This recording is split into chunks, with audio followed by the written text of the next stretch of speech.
Welcome to another episode of Done is Better Than Perfect. I'm your host, John Grubbs.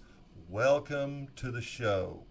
Now, before we get into our topic, I wanted to share something interesting about Generation Z. These are the youngsters. These are the ones born after the year 2000, and they're just now starting to enter the workforce.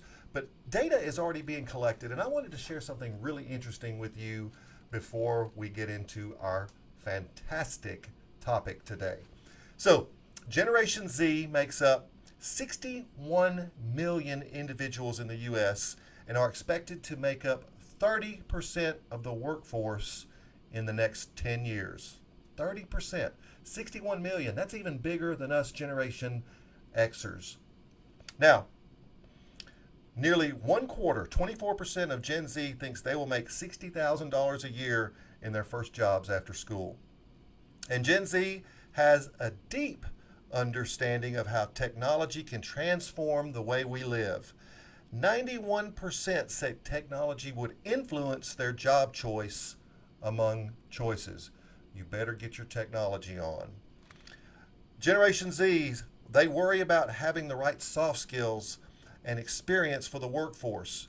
Research said 52% are more confident that they have the tech skills, but they're more worried about the non-technical skills. Does that surprise anybody with everybody on their phone these days?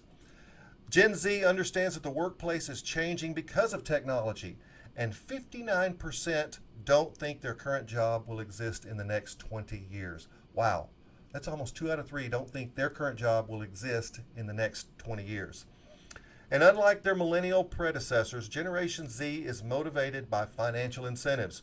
More than half, 59%, would learn professional skills to make more money. So here's what I predict. They're going to go into the workforce, something technical. They're going to use, a pull system for education later. So they may go back and get their bachelor's degree in an online format later on. Gen Z is entering the workforce with less job experience than any generation in history. Only 19% of 15 to 17-year-olds in the year 2018 reported any type of job. We're not putting these kids to work. And nearly half reported that working in the previous year was something that their parents required. So I wanted to give you this as kind of a lead in to today's topic that, this epidemic of bad bosses is going to get more and more, critical for businesses as we see the workforce change. So, our topic for today, how to survive a bad boss. Now, I personally think this is going to be one of the most fantastic shows that we have ever done. So stay with me until the very end, because here's what I want you to understand that if you have a bad boss now and you can't quit, there is something you can do. Now, you think about utopia. In a perfect world, we would all have a fantastic boss who helps us succeed, who makes us feel valued, and most of all, appreciates our effort. Utopia. Well, here's the reality, folks. Unfortunately, it is dystopia for far too many. And before you Google it, dystopia is an imagined workplace with great suffering or injustice. Do you feel like you're suffering, or do you feel there's injustice in your workplace? Does this sound familiar? Well, if it does, you may have the micromanager boss. You may have an angry boss with issues. You may have a boss that shows favoritism. You may have a boss that lacks appreciation. Or even worse, you may have a bully for a boss. Look, I get it. I know these people are out there. And of course, option A is to quit. Pack your little box and give them the one finger salute on the way out the door. But what if you can't? Or what if you can't right now? Maybe you're behind on bills. Maybe you have a lease that you can't break, or whatever. If quitting's not an option, I'm going to give you 10 ways to survive. 10 ways to survive a bad boss. Are you ready? Numero uno, make sure it is really a bad boss. This means pause and just really watch her. I call this the third party perspective. Are there reasons behind her behavior? Could she have a new baby and not be getting rest? Or could she be dealing with an illness of her own or someone she loves? Give her the benefit of the doubt and just observe. Just watch. And if you conclude, yep, she sucks, she definitely sucks, try number two. This is number two. Look for causation. Do you like that word? Causation. Is her boss the idiot? Is she trying to prove herself to the team? Is she overwhelmed with the role as boss? Look, cause doesn't make it less painful, but at least you're going to understand the behavior. Number three, this is big. This is really big. Keep doing great work. Folks, this is huge. Never allow a bad boss to affect your game. You are the pro. Don't validate a bad boss with amateur work.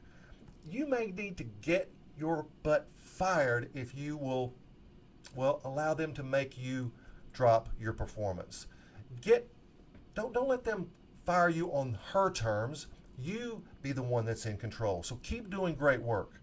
Number four, anticipate her next move. Look, the way to stop a micromanager is to be ahead of that boss, to be ahead of him. And when he asks you for something, say, yep, that's already done. I took care of it. You may diffuse the micro in the manager. Like that? It's pretty good, huh? Number five, put on the brakes. Give your bad boss boundaries. Now, here's the deal. They may not observe these boundaries, but at least you tried. Say something like, you don't have to keep checking on this. I have this handled for you. Or if you're really brave, say, stay in your lane, bro. LOL, don't do that. Don't do that. Number six, do not assume. We all know what assume does, right? If you're clueless here, Google it. Don't assume that they're correct. They may be acting out of fear or worse, ignorance. Some managers are clueless or in over their head. So do not assume. That's number six. Number seven, step up your game. You be the leader, albeit the informal leader, but you make life better for yourself and your peers. And look, if you do this, a bad boss may back off if things are getting DONE done. So you step up your game. You be the leader. These are pretty good, huh? I thought you would like this. Stay with me until the end. Make a comment, like the show, and subscribe. The best is still coming. Number 8, look for triggers. What causes her to melt down like candle wax? What causes her to melt down like candle wax? And it maybe it's being late. If it's being late, don't be late. If it's spelling or grammar, use an app. Look, be smarter than your boss. Number 9, go flat out therapist on him. That's right. You become the therapist. And I'm going to give you 3 labels that you can use to identify bad behavior. And they're so simple, but yet they're so powerful. So, number 1, when you see bad behavior, say something like, it seems like you're really upset about this. Or say, it sounds like being on time is important to you. Or it looks like you are under a ton of pressure. These 3 labels, seems like, sounds like, looks like, are powerful tools. Use them and watch the magic. Are you ready for the last one? Number 10. You be the big kahuna. This is what I want you to do. Look for this behavior in your next boss. Before you say yes to the next job. Look, this is like dating, folks. If you suspect these during an interview, beware, beware, beware. You may ask questions like, how involved are you with your team? Or how much detail do you need from people at work? And then trust your instincts. So there you go. 10 ways to survive a bad boss. Now, this is going to sound a little bit tricky, but I want you to listen to this show at least 3 times and they will be yours. This is short. Listen to this 3 times and these tools will be yours forever. Share this with your coworkers. Look, bro, they're suffering too. Post this on social media so you can help others. Now, together we can make the world a better place. One fewer bad boss at a time. Oh, one more thing.